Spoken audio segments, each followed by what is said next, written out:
Hello dear students, मैं विनोद कुमार आज आपको कक्षा 10 सत्र 2022-23 हिंदी दसम कक्षा का पेपर लेके आया हूँ।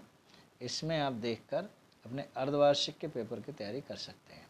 तो इसमें 3.25 घंटा का समय है, जिसमें 15 मिनट पढ़ने के होते हैं। इसमें का खा दो खंड है। जैसे कि पहला प्रश्न है, निम्नलिखित प्रश्नों में से सही विकल्प छांटिए। इन चार में से जो सही लगे उनमें से एक सही करना है। ऐसे ही दूसरा प्रश्न, गद्य साहित्य का विविध रूप में विकास किस काल में हुआ। 23वां शुक्रोत्तर युग की समय सीमा लिखिए।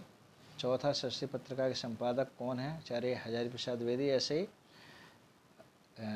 निम्नलिखित कृतियों में से किसी एक के रचनाकार का नाम लिखिए। कर्मभूमि इसकी प्रेमचंद है। कर्मभूमि, कर्मभूमि, गवन गोदान, ये सब नाहुस, तितली, जन में जय का नाग यज्ञ, इनमें से कोई भी एक का करना है। रीतिकाल के किसी एक कवि का नाम लिखते हुए उनकी एक रचना भी लिखिए।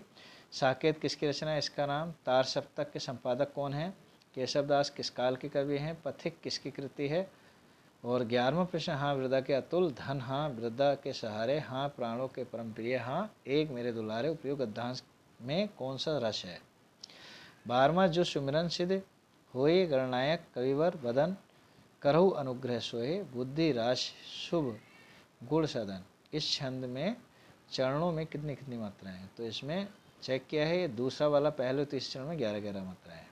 ऐसे ही चरण कमल बंधु हर राई में कौन सा अलंकार है, तो रूपक अलंकार है।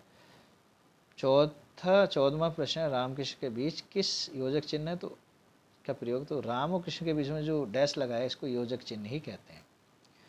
15वां, चौमासा का समास विग्रह, 4 मासों का समूह, बिल्कुल ठीक है। ऐसे ही 16वां, चरण का तत्सम रूप है चरण, लास्ट वाला चौथा वाला ऑप्शन ठीक है। इसमें चौथा जो चरण है ये है। ऐसे गिरिधर पर्यायवाची है श्री कृष्ण का। और साधु, अमी, पीयूष, सोम आदि क्या कहलाते हैं, पर्यायवाची हैं। मधुवरी का संधि विच्छेद मधु प्लस हरि। नदीव्य रूप है कौन सा है, इसे आप देख के करना है। ऐसे 21वां, निम्न के गद्यांश में से किसी एक को ध्यानपूर्वक पढ़कर उस पर आधारित प्रश्नों का उत्तर देना है। का अथवा है, इनमें का में 3 प्रश्न, इनको उत्तर देना है, इनको ऊपर पढ़ के। ऐसे ही अथवा वाला जो नीचे इसके आगे प्रश्न है तीसरे पेज पे, इनमें से उत्तर देना आपको। 22वां प्रश्न है, इस पद्यांश को पढ़ के उत्तर देना है। नीचे वाले 3 अथवा इन दोनों में से कोई एक ही करना है।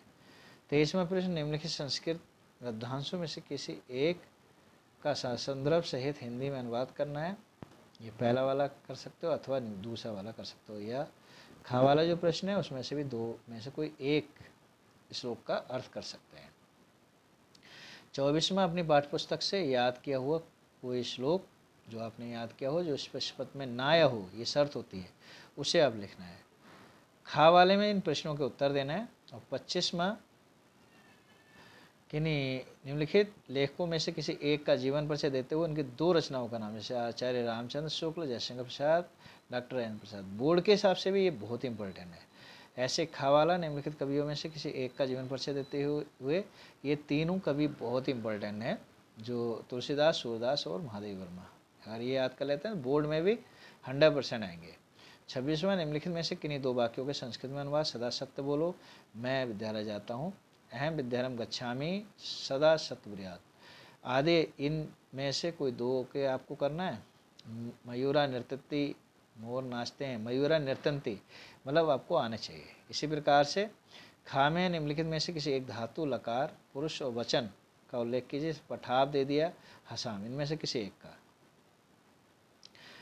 अगला है, निम्नलिखित उपसर्गों में से 2 के मेल से एक एक शब्द बनाए। जैसे आ, अमर लगा सकते हैं, अधि, अधिकारी, ऐसे करके आप कर सकते हैं। गा वाला निम्नलिखित में से 3 प्रत्ययों का प्रयोग करके एक एक शब्द इसमें आई, जैसे मिठाई, हलवाई, तो महत्व, ऐसे पन, बचपन, व कोई भी 2 कर सकते हैं आप। 2, 3 देना है, 3 ही करने हैं। निम्नलिखित विषयों में से किसी एक विषय पर निबंध कोई भी आ सकता है। पर्यावरण प्रदूषण सुरक्षा है इसमें, पर्यावरण प्रदूषण भी। आज़ादी का अमृत महोत्सव, ये बहुत इंपॉर्टेंट है। 29वां, स्वपठित खंड का, जो आपने पढ़ा हो अपने उससे खंडकाव्य से संबंधित 2 प्रश्न आते हैं। एक तो जैसे दिया स्वपठित खंडकाव्य के नायक और चित्रण, और दूसरा स्वपठित खंडकाव्य के द्वितीय सर्ग का सारांश आदि। तो ये आपका अर्धवार्षिक का प्रश्न पत्र रहा। ओके।